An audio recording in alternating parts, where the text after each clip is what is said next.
Hi guys, welcome in YouTube channel. As I say always, thanks to followers. If you're not a subscriber, please subscribe to this YouTube channel. This is free and you just receive an email about the new video we put online, so that's great. And I would like to thank our Patreon, the Patreon who support us and help us to get a little bit of money to continue this travel.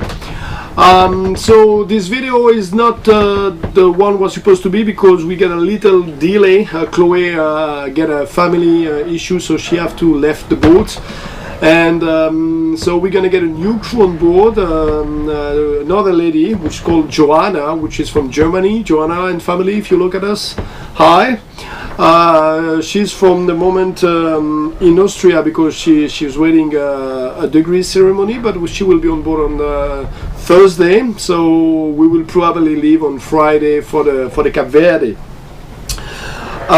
So we're looking very close this bad weather going up to the Europe. Apparently right now is in the Azores, but it's not gonna come south, so we're fine with that. What we're gonna see on this video, so on this video we're gonna speak about the provisioning, about preparing to go to Cape Verde. We're gonna speak about energy, the communication, a bit of fishing, the balance of the boat, where you put what, and we're gonna speak a little bit about how we do the night watch and how manage this. Then I'm gonna do soon, when we arrive in the Caribbean, a list of video, probably 50 to 100 video. We're gonna call it the essential to know how to sail on a boat in 5 minutes a day, so it will be like 50, 60, maybe 100 videos with small topic, 5 to 10 minutes. What is the 3 nuts I use the most of the time on board, what is the 5 most common issue on the marine engine, what is the best way to do this and that. So I will probably do a list of topics. So first of all, let me know if this will interest in you, like you want to get this video. Like I said, it will be 5 or 10 minutes with the essential topic.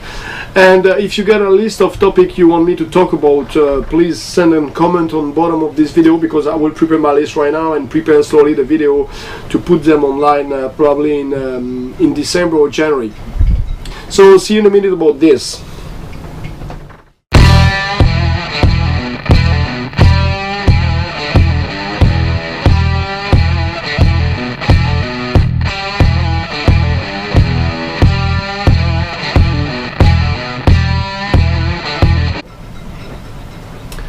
So guys, the provisioning. So the provisioning, first of all, you have to think, if you go a big crossing like this, there is a thing between the number of the crew, the size of the boat, and the weight of the boat.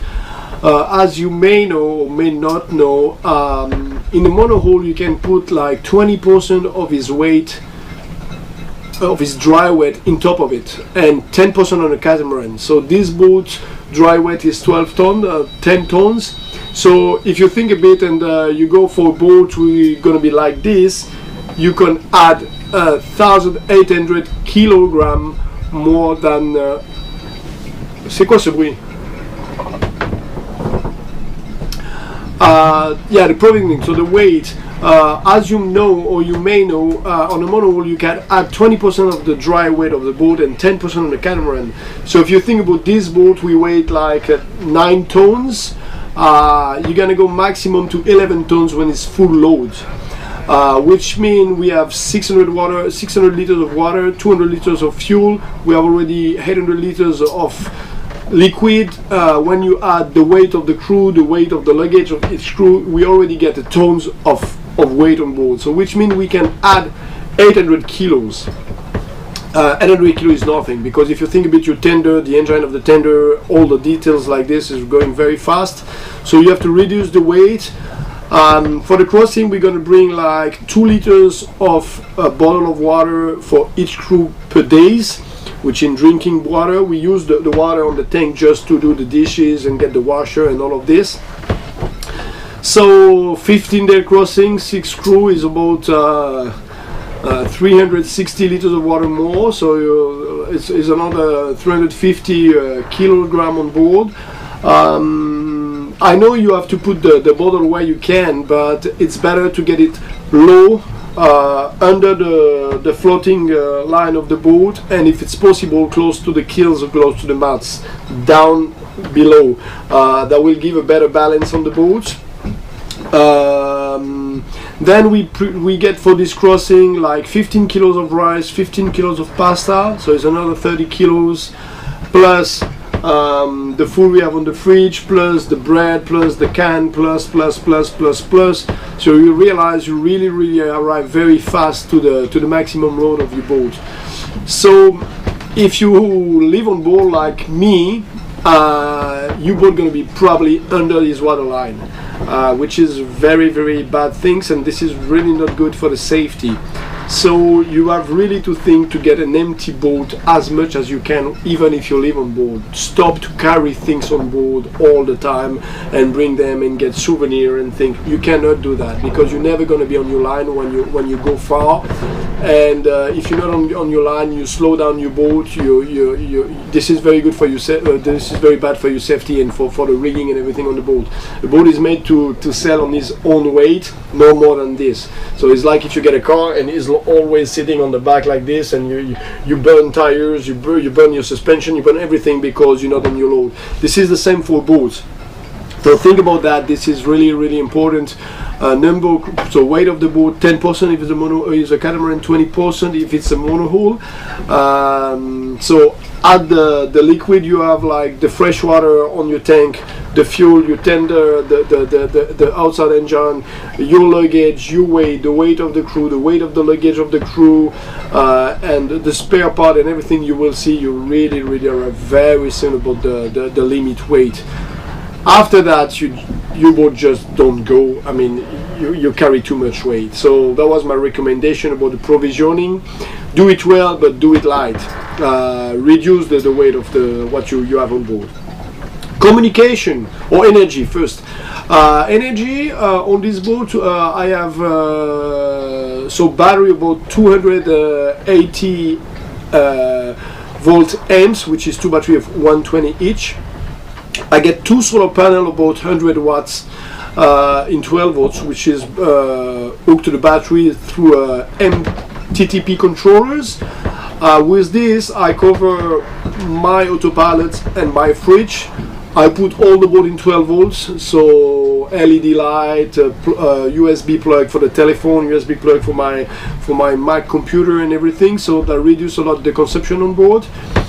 For the solar panel, everyone gonna tell you take marinized solar panel, which is good for the sea because of this, because of that.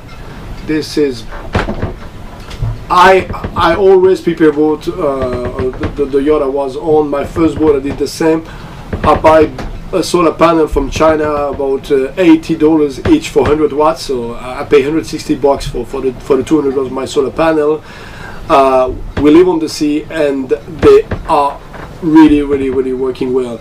What you have to know is the solar panel has come from the silice mine, and the only silice mine in the world from China or from South Africa, which means they all come from the same area.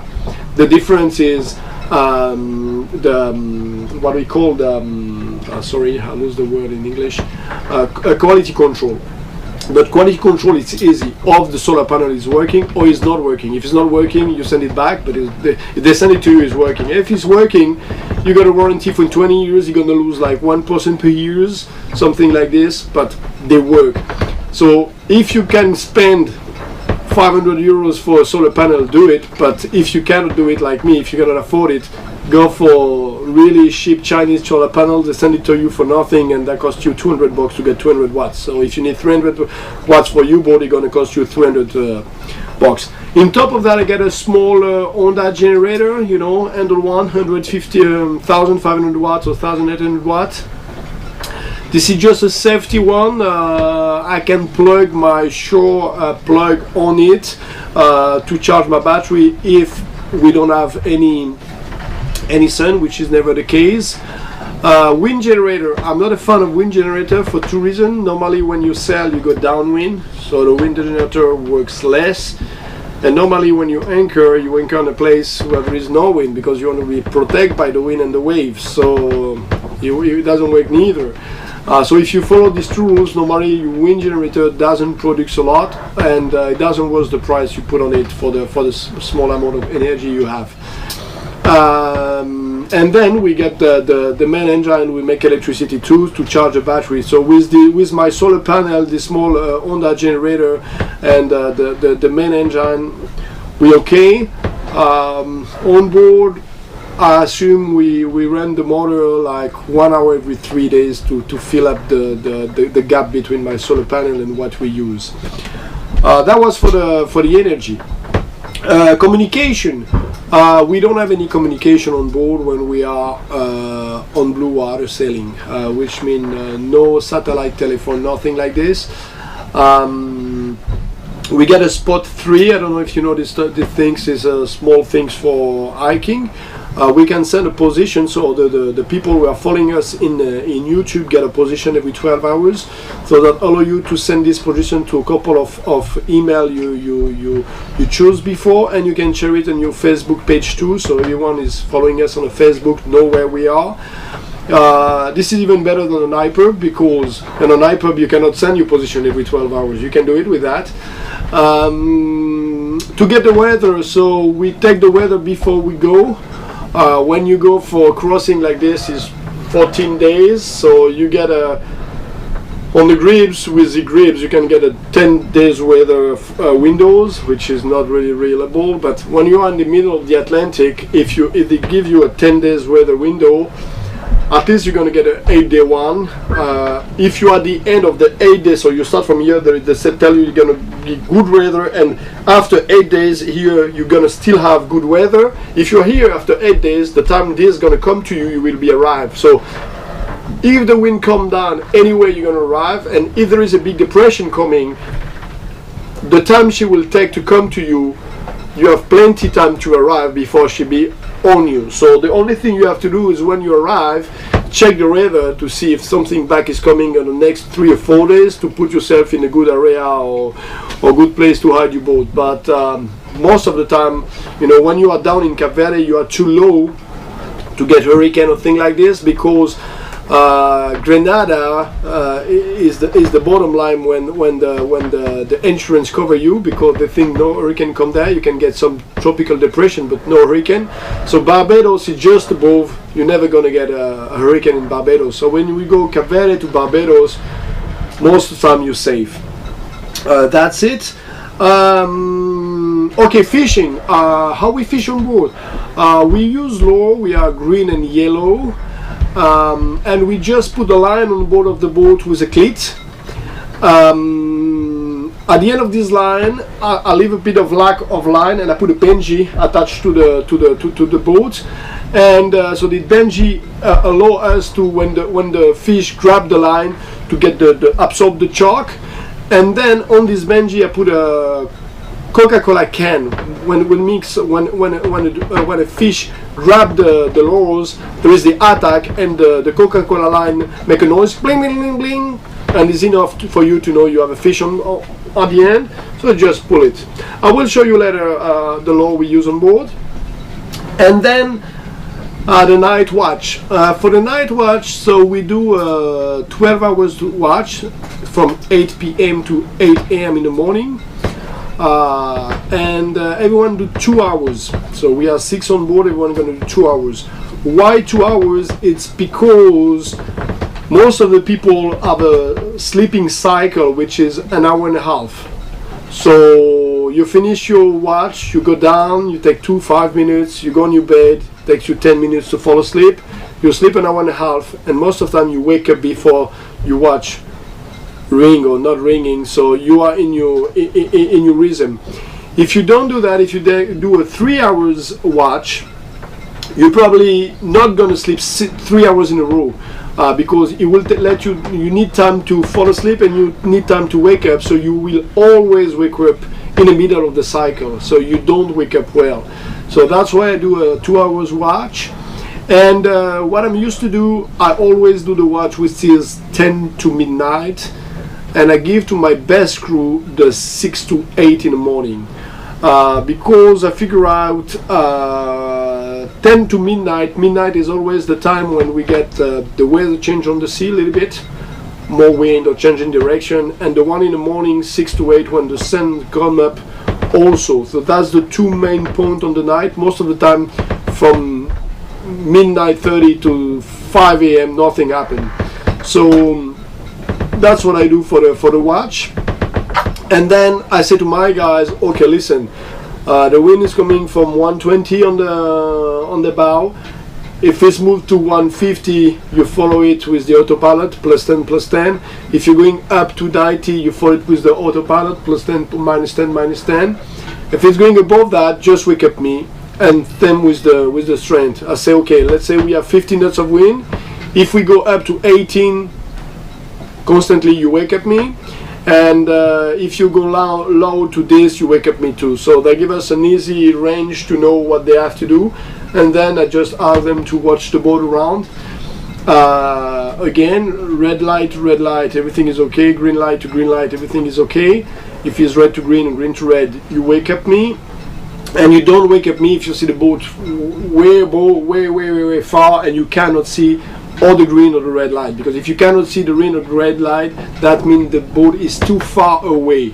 It will be probably 5 miles. So you don't take any decision when you get a boat at 5 miles. Take a decision when you can see the red or the green light of the boat. That means it's close enough, which is 2 miles, which is, I mean, 2 miles is a lot, which is way enough to take any decision to avoid collision. So that's what we do.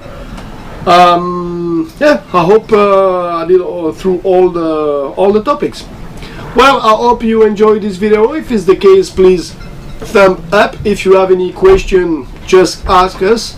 As I say, I will make a list of video about the essential about how to sail in 5 minutes.